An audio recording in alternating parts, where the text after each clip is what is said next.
Good afternoon. I'm calling to order the Oklahoma City Board of Adjustment meeting for May the 19th, 2016. Our first order of business is to receive the minutes of the May 5th, 2016 meeting. May I hear a motion, please? I move approval. Second. I have a motion and a second to receive the minutes. Diane? Okay. Her light is not working, so we will either pause and let the lights be fixed or accept a verbal vote. All in favor of receiving the minutes of the May 5th meeting, say aye. Aye. Okay. The minutes are received. JJ, you want to punch the button?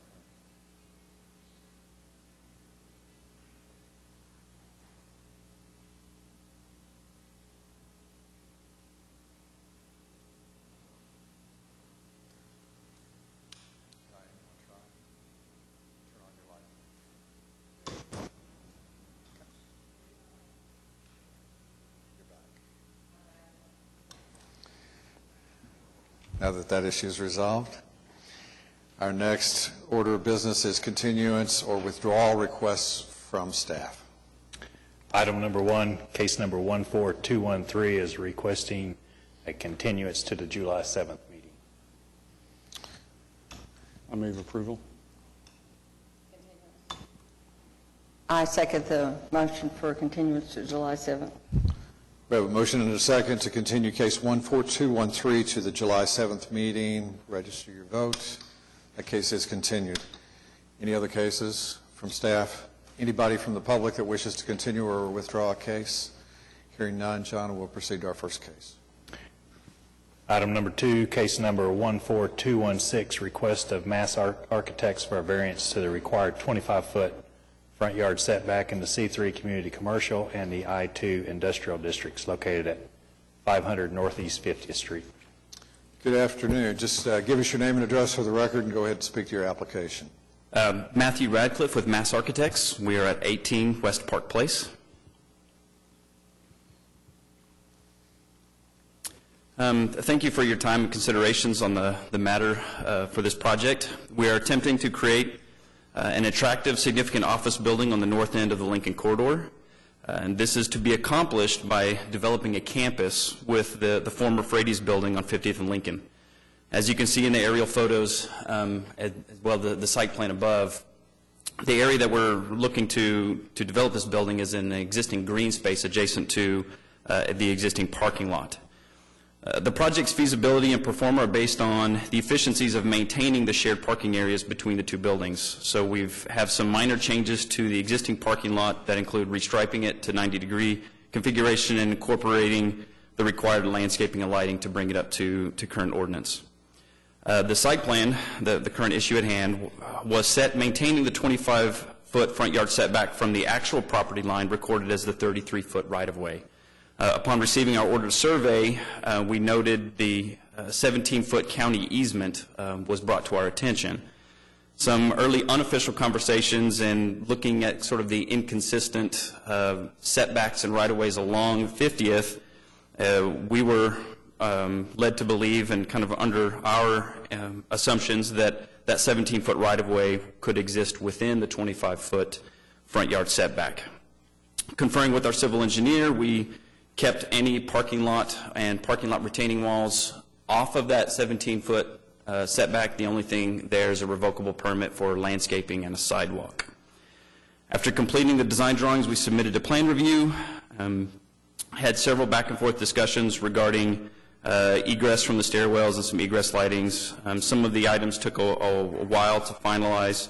Approximately 90 days later, when we were expecting the permit to be issued, it was then brought to our attention that 17-foot county easement actually adds to the right-of-way and that the 25-foot front yard setback should be considered from that line, not from the property line. So this may not be atypical, but it's the first time our office has encountered this type of recorded right-of-way. So we are therefore asking for a variance in this situation to allow the building to be constructed in the location submitted. Although there is a parking lot to the south, dividing that parking area will prevent the efficiencies that allow this project to be viable in meeting the parking requirements for the office space provided, balanced with the infrastructure investment. The easement is being maintained. Allowing this will not create any sightline issues, and although situations are different, there are structures near 50th and Santa Fe, just on the other side of Walnut, that are built with this sort of distance from the center line of the road, again, noting that they have some different conditions that might have allowed that at that time. So we truly feel this would be a wonderful, pleasing addition to the area, provide valuable asset with the additional office space, and, you know, we thank you for your considerations in this matter. Questions for the applicant? I have several. Number one, under the unfavorable consideration, there's a statement by staff, there's adequate space on the property to locate the building and honor the front setback. Is that correct? Yeah, that is the existing parking lot is the area that they are noting. And the reason we did not attempt initially to set it there or to move it to there once this was brought to our attention is that to do so would lose the amount of parking that the site can provide, thereby making the building non-compliant in that regard. So are you saying that your building you would be non-compliant with the parking if you were to have to move the building to where it's supposed to be? Yeah, so if I move the building farther south to make that clearance, that first row of parking along the building I could not build as parking spaces. So the amount of provided parking would be reduced, thereby not allowing the building to be constructed as designed. And then you would be having to ask for a variance on the parking, is that what you're saying? That's what would occur. Have you actually run that calculation yourself, or do you know that for sure? Yes, I believe we are currently providing approximately 9 extra spaces, and we would lose more than those 9 for required if I move the building farther Now, south. some of those are shared spaces with the building next to you, is that correct? Correct. The parking that we are calculating with the plan review department is for both buildings combined. Are you involved with the second building, or are they together, or how's that work? The second building is an existing building, just owned by the same owner. Same owner? Yeah, it's the same owner, and it's an existing building, and so we're just maintaining the amount of parking required for that office space that is already there, and trying to provide enough additional parking through the restriping and the additional parking to adequately provide required parking for both buildings. And it appears to me, I looked at that area out there, it appears that, at least on part of the street that you're to be located, the building next to you is set back adequately, is that correct? It is set back very near the setback that we're talking about. It's, I believe, based on the survey that we have, it is just slightly north of this setback line. So it is within, I think, a foot to 18 inches of compliance, but I do believe it is slightly out of compliance. Okay, and to the left of you, down the street, there are several structures. Are all of those structures within the setback? I'm not sure. I don't have a survey of those. This easement doesn't show up on any of the county assessor's website or any of the zoning website. The only way we found it was through a survey. So I don't know if those buildings have the same 17-foot easement that this property does. If you note, this 17-foot easement doesn't even continue all the way to the center line of Lincoln. It kind of stops right there at the existing building. There is at least one building just to the other side of Walnut on the north side of the road that is approximately 33 feet from the center line of 50th, and there's another building on the south side of 50th, about halfway between Walnut and Santa Fe, that is also approximately 33 feet from the center line of 50th. So there are a couple other examples. There's not really a strong established building line along this stretch of 50th. I'll ask staff. JJ, any comments regarding the ability to comply or not comply? No, other than what we just stated. It just appeared that as large as the site was, the building could comply. But he would lose a whole row of parking spaces if you were to move it back. Any other comments from board members? I would entertain a motion.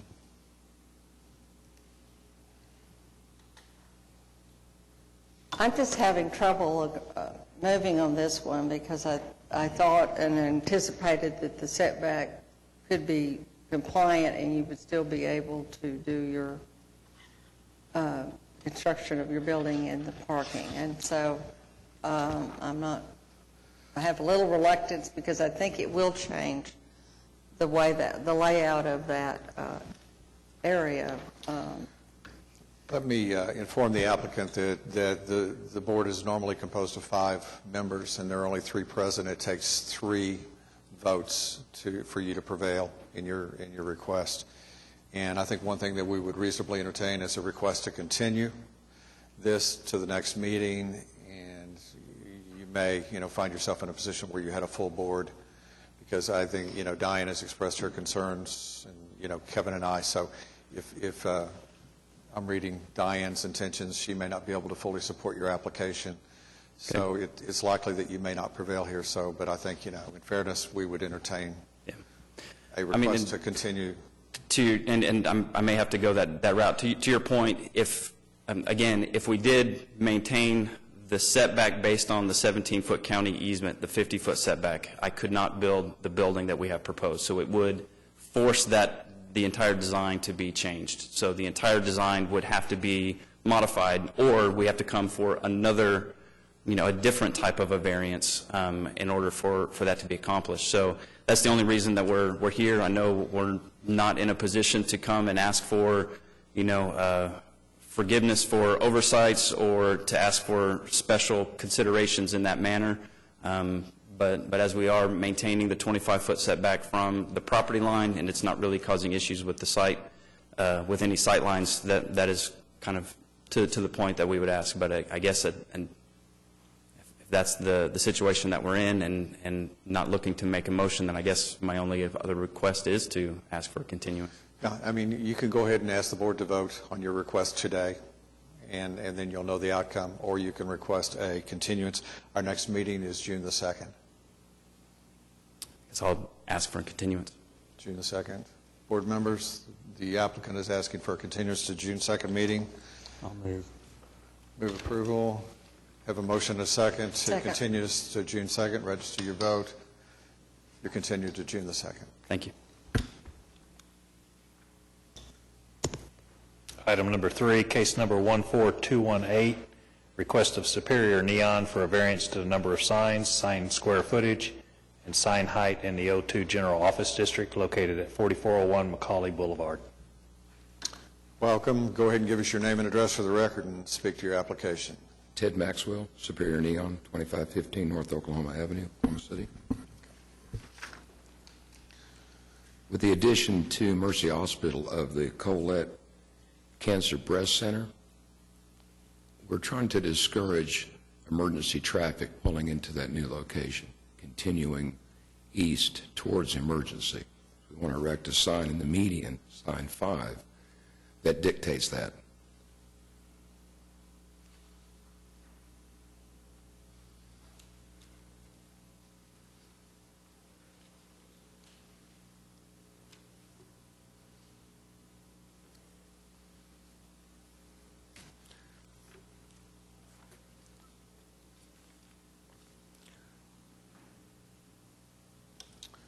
Any discussion or questions for the applicant? These are similar as been previously provided in the other parts of the complex. Is that correct? I'm sorry? Well, is signage in line with the other parts of the complex out at Mercy? Yes, yes. Yeah, we should have a drawing there of sign 5, but it's in line the same as, there we go.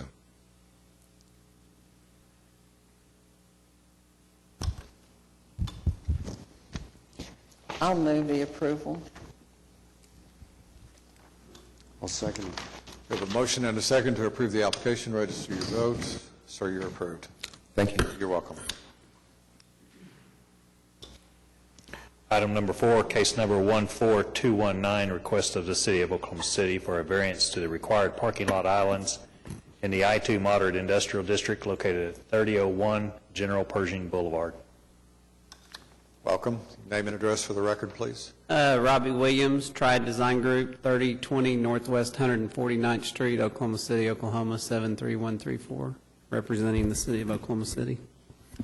Go ahead and speak and tell us about your request.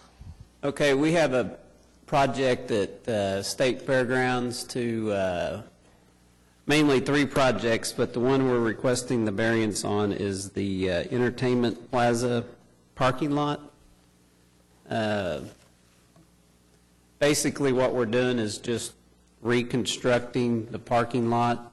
We're not able to mill the parking lot and just put 2 inches of asphalt down. If we could do that, we would not be here today. So what we're actually doing is removing all the asphalt, restabilizing the base, and putting asphalt back.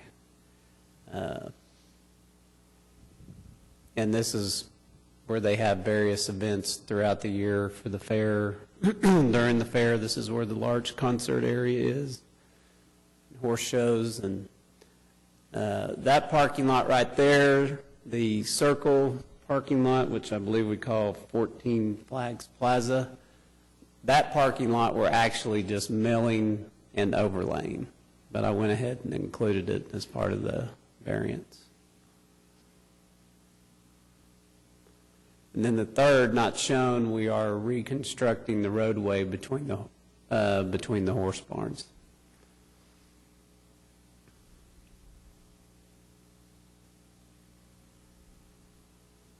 Basically, we're putting the parking lot back the way it was. We're just restriping it per the ordinance, providing the pedestrian walkways and all that.